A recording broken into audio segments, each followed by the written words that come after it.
Welcome back, everyone. Today, we unravel the story of a figure who lurked in the shadows of Gilinor's history.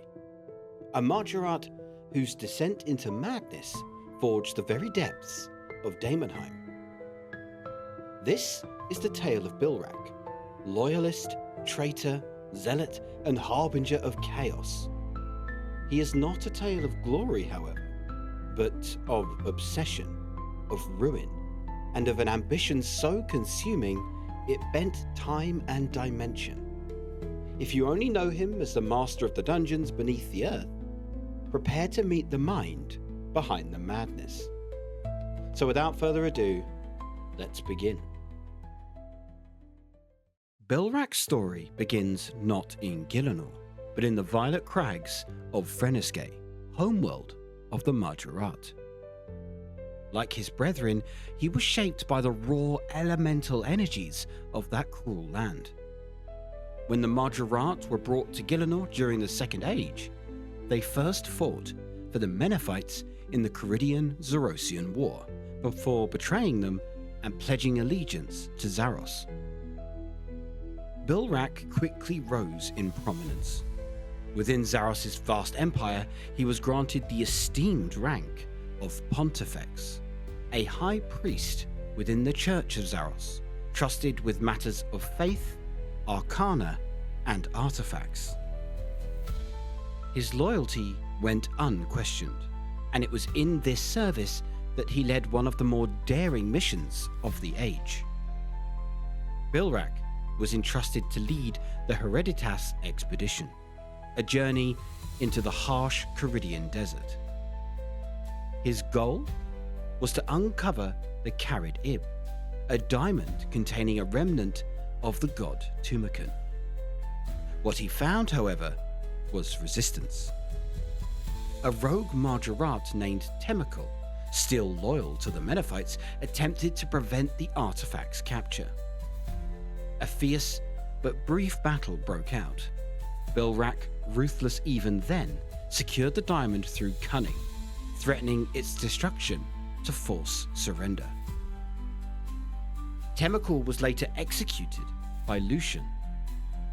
Bilrach returned to Caridet, securing the Carid Ib deep within the vaults of Hereditas, a forgotten treasure held in the name of Zaros. But loyalty, it seems, was a fragile thing.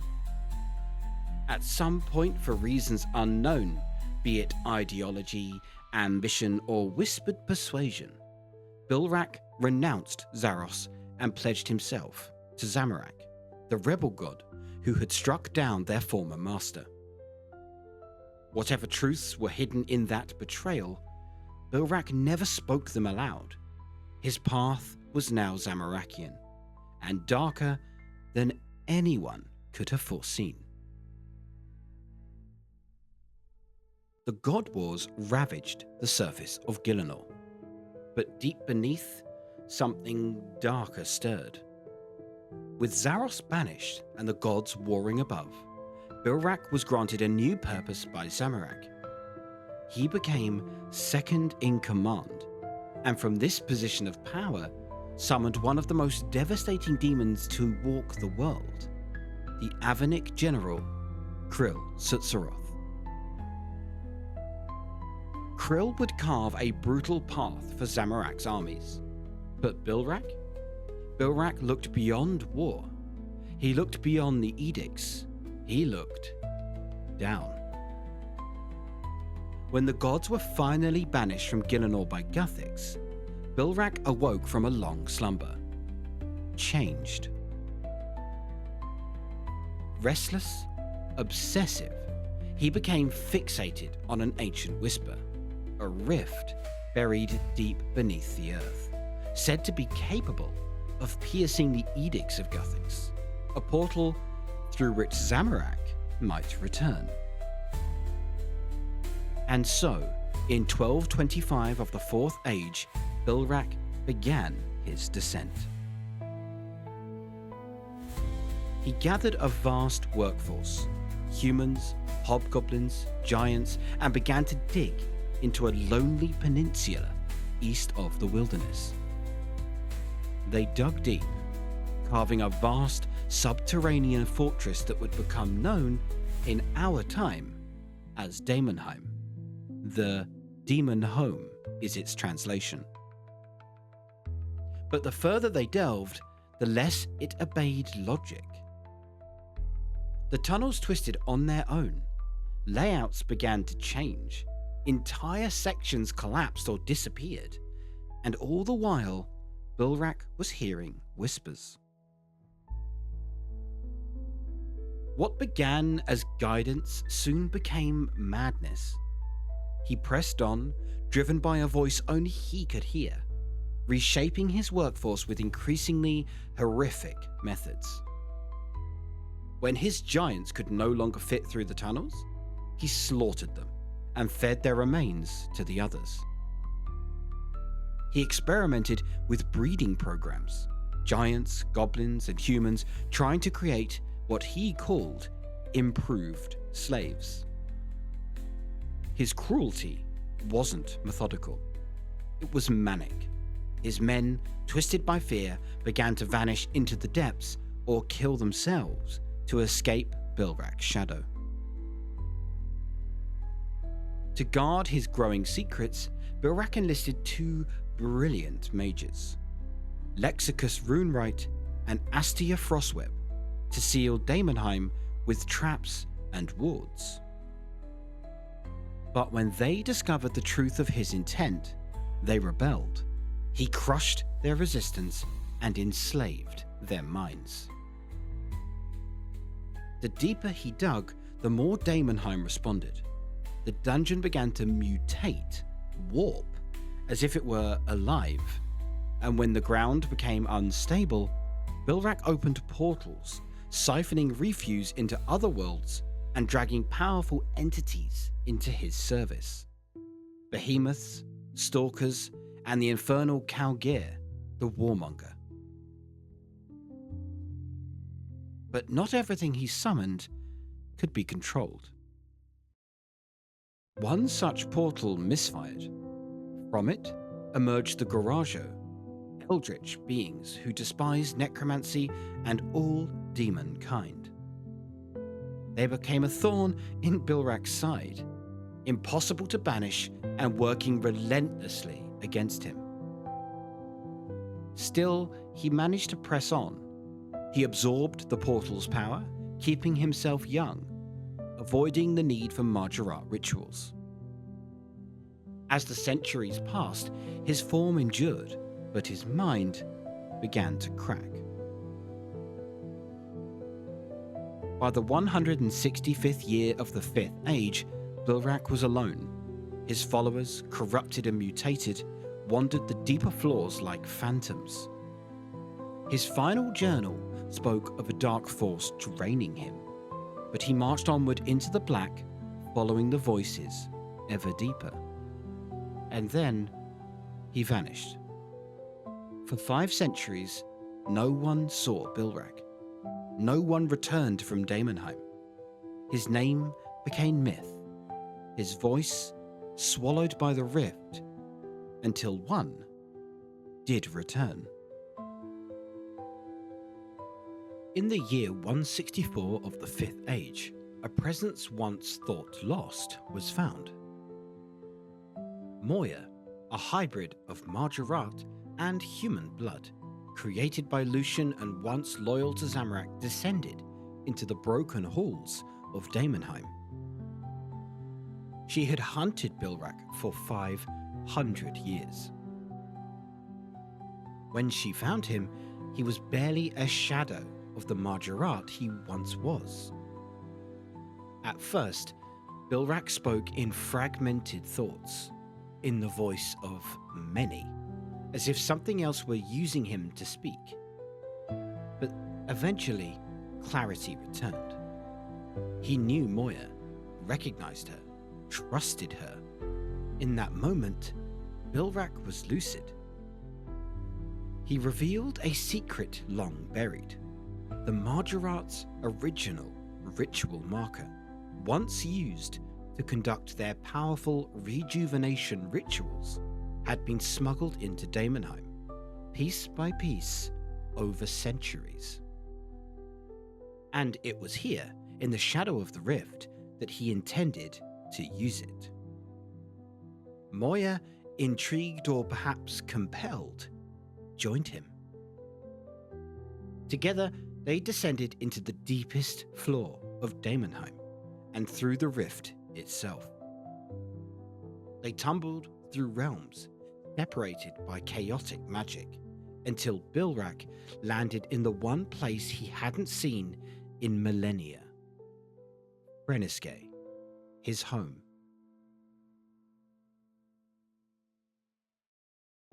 There he found a dying remnant of the Kelon Mar, an ancient enemy of the Majorat.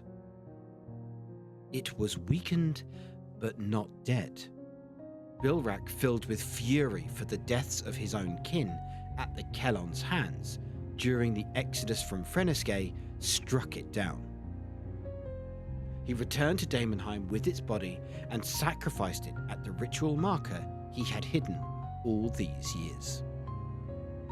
The result was a surge, a tremor of unknown power that pulsed across Gielinor. And yet, it was not enough. Bilrach had hoped the ritual might be a key to unlocking the rift, to summoning Zamorak back into the world. It failed. But the ritual, for all its shortcomings, left Bilrach changed, empowered. He had tasted the energy of Runescape again, and it would not be his last attempt to reshape this world. Following the Battle of Lumbridge, Zamorak returned to Gielinor, no longer needing Bilrach's ritual, and yet he owed his servant dearly.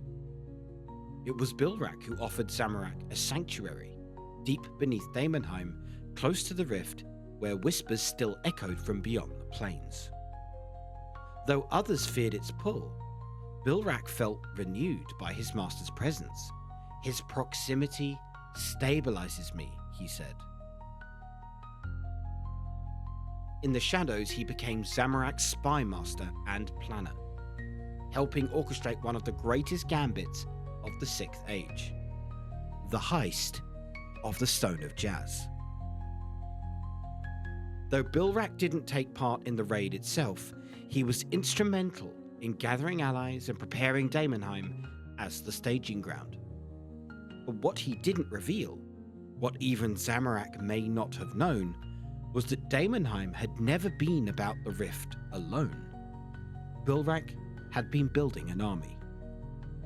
Not just of demons, not just of broken things twisted by time, but of ambition. A force that could stand beside Zamorak when the world's gods fell. And yet, the end was nearer than Bilrach had originally realized. With Zamorak's return came a new era of chaos, but not even gods are free from division. When the gods were once again banished by the World Guardian, leaving Gielinor behind, Bilrach saw opportunity. In the vacuum of leadership, he declared himself the new head of the Zamorakians, backed by loyal Majorat and mortal followers alike. But not all agreed. Krill Sutzeroth, the very demon Bilrach had once summoned, now challenged his rule. Backed by a cult of demons, Krill refused to submit to a Majorat, no matter his past. Civil war erupted within the Zamorakian ranks. Demons were numerous and tireless. Bilrach's forces, though strategic, were slower to regroup. The tide turned against him. Eventually, Bilrach was forced to withdraw to Daemonheim, his fortress of old, and to regroup in the depths. But defeat was not yet written. Moya, ever resourceful, captured Avarice, one of Krill's generals. The balance shifted. Bilrach made dark bargains, enlisting the werewolves of Canifis with promises to overthrow the vampires of Mauritania. his web of influence expanded. And when Nymora, another of Krill's generals, betrayed her master to save her sister, the war turned. Krill was banished, and Bilrach stood victorious. The remaining demons submitted. For a moment, it seemed Bilrach had finally achieved what he always desired: control, power, and loyalty. But the moment was short-lived. From the mage arena, he enacted his boldest plan yet. He would harness the souls of the southern kingdoms, channel them through a reforged ritual marker, and consume their power. With collodion secrets, with stolen fragments of the Soul Altar and Obelisk, he would surpass all. But he miscalculated. The World Guardian and Adrastea, daughter of Saradomin, infiltrated his base and sabotaged the ritual. When Bilrach activated the marker, it exploded. The backlash crippled him, and his ambition was left in pieces. Retreating once more to Zamorak's hidden chambers, Bilrach faced Moya, his former ally, now his would-be judge. Enraged, he accused her of betrayal, but she needed no accusations. "I didn't have to interfere," she said. "Two mortals already did." He ordered his guards to kill her, and they refused. He called upon his champions, Nymora, Gerard, Vengeance, but they stood silent. Even Zemorigal, ever venomous, could only sneer. The power Bilrach once had crumbled, and when he faced Moya himself, blade against blade, fury against purpose, he fell. His story, it seemed, had ended, but for Bilrach, even death was not the end. Bilrach was dead. Moya had seen it. But something was wrong. He had returned? When Zemorigal himself, a Marjorat necromancer, learned of Bilrach's reappearance, even he was stunned. "Our kind have no souls," he muttered. "There is no afterlife for us, no return. So what is this?" What indeed? The Bilrach that walked once more wore a pale violet aura, and his presence chilled the very air. He spoke less, acted faster, and bore with him a mysterious relic, something ancient, something wrong. Moya was by his side again, but it was unclear whether she served him or used him. Together they travelled to Ungale, seeking Vorkath, a beast pulsing with raw, corrupt anima. As the adventurer fought to stop them, Bilrach drained Vorkath's power through the relic, then vanished into the void with Moya and Vengeance. Zemorigal, recovering from his own humiliation, proposed a theory. This was not Bilrach at all. Something else was wearing his body, or worse, something was pretending to. And it wasn't just Vorkath's power they were after. In Daemonheim's deepening maze, the adventurer and Skaldrún uncovered signs that gods could inhabit other vessels, even mortals. Perhaps this Bilrach was a puppet, or a herald of something yet unseen. The shadows of Daemonheim began to stir once again. Bilrach's last confirmed sighting came during a desperate time. Zamorak had launched his final invasion of Gielinor, and the kingdoms reeled under waves of demonic assaults.